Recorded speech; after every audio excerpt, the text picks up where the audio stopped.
planning a trip to Kyoto and Osaka soon? Make sure to bookmark these new Bib Gourmand spots in the Michelin Guide Kyoto and Osaka 2024.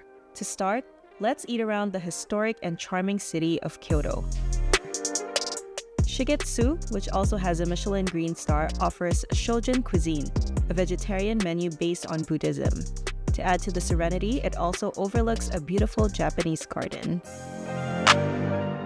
Next, Noodle Shop Ryunosuke in Kyoto is right smack in a maze-like residential area.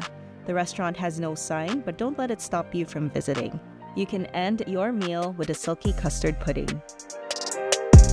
Two friends from an arts university opened Soba, a soba shop that also serves seasonal items. The restaurant doubles as a pottery studio where you can take ceramic workshops. Off we go to the vibrant and bustling Osaka.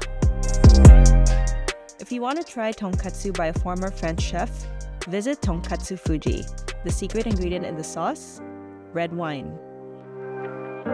Enjoy dishes cooked with firewood, charcoal, and straw at Recuperare Takeuchi. The best seats are at the counter. Ask the chef for the daily specials and surprise your palate. Udon Yomogi, a project by two Michelin-starred Miyamoto, offers a la carte udon as well as Japanese snacks. The star of this place is definitely the umami-packed dashi. What's your favorite Japanese dish? Leave a comment below.